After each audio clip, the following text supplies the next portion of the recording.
भारत देश की खूबसूरती देखिए। पाकिस्तान के सभी हिंदू भारत की शरण लेना चाहते हैं, लेकिन भारत का एक भी मुस्लिम कंगाल पाकिस्तान में जाना नहीं चाहता है।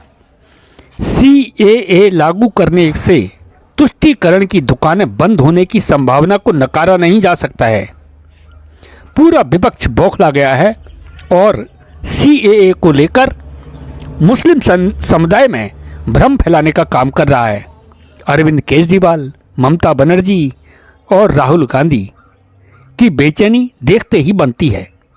और मैं देश के लोगों से जानना चाहता हूं, आपसे जानना चाहता हूं, जो ये मेरी प्रेस कॉन्फ्रेंस सुन रहे हैं और ये वीडियो देख रहे हैं, मैं आपसे जानना चाहता हूं, अगर आपके घर के सामने सड़क के उस पार पाकिस्तान से आए हुए लोगों की झुग्गियां बसा दी गई, क्या ये आपको मंजूर होगा?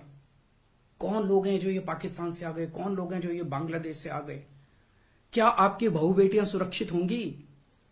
अगर वहां पे आए हुए लोगों को बसा दिया गया, पाकिस्तान के लोगों को पूरे देश के अंदर जगह जगह बसा दिया गया, क्या आपको ये मंजूर होगा? क्या आप अपने आप को उनके बीच में सुरक्षित महसूस करोगे? और कौन होंगे ये लोग?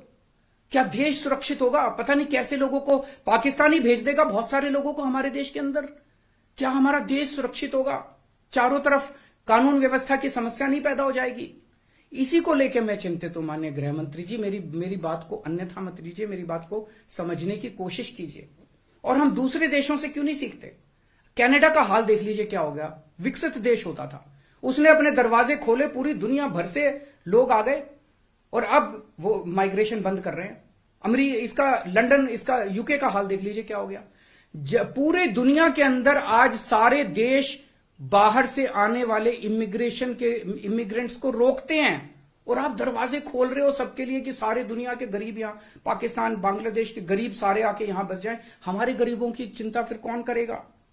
सीएए का विरोध करके अरविंद केजरीवाल जी, आपने ये सिद्ध कर दिया कि आप हिंदू, सिख, ईसाई, बौद्ध, जैन, पारसी, इन सभी के आप बहुत बड़े शत्रु हैं। क्या हो गया है आपको? आप इतना गिर जाएंगे, ये दिल्ली की जनता ने और देश के लोगों ने सोचा नहीं कभी। सीएए के बारे में आप मुख्यमंत्री होते हुए फेक न्यूज फैला रहे हैं।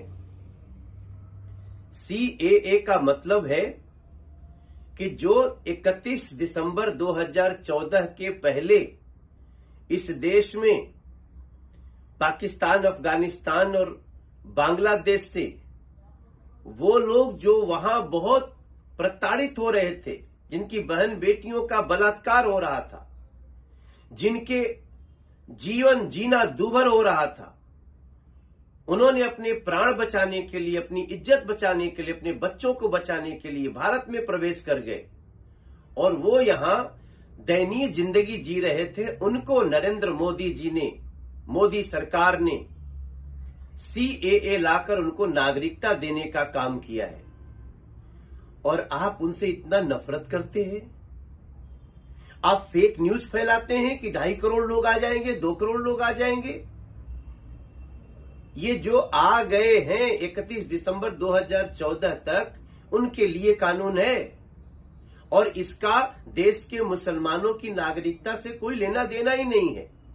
ये सीएए नागरिकता देने का काम कर रहा है जो 31 दिसंबर 2014 तक प्रताड़ित होकर उन देशों के, पाकिस्तान, अफगानिस्तान और बांग्लादेश के अल्पसंख्यक जो यहां आ चुके हैं 31 दिसंबर 2014 तक, उनको नागरिकता दिया गया है। और आप फेक न्यूज फैला रहे हैं कि सबको लाएंगे, तो इसका कारण भी हमें समझ में आ रहा है।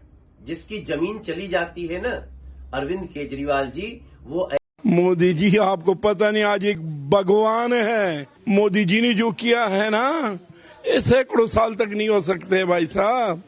ये कोई आसान बात नहीं। मोदी जी हो ना हो, मोदी जी ने बड़ा कुछ किया है, बड़ा कुछ। राजनीति लोग जो भी बोले, हम अफगानिस्तान में रहते थे, तो जब लड़ाई शुरू हो गई, आना जाना, हमने सोचा ठीक हो जाएगा, ठीक नहीं हुआ। ये मोदी जी था जो हवाई जहाज भिजवाया था, ये मोदी जी था जो गुरु ग्रंथ साहब महाराज को भी लेके आया, ये मोदी जी है जो ये कामयाब बनाया। उन्होंने हमारे से वादा किया था कि थोड़ा सब्र रखिए, ये पास हो जाएगा, तुम्हारे सारा प्रॉब्लम सोल्व हो जाएगा। पर मैं एक बात बता दूं, जो मोदी है मुमकिन है।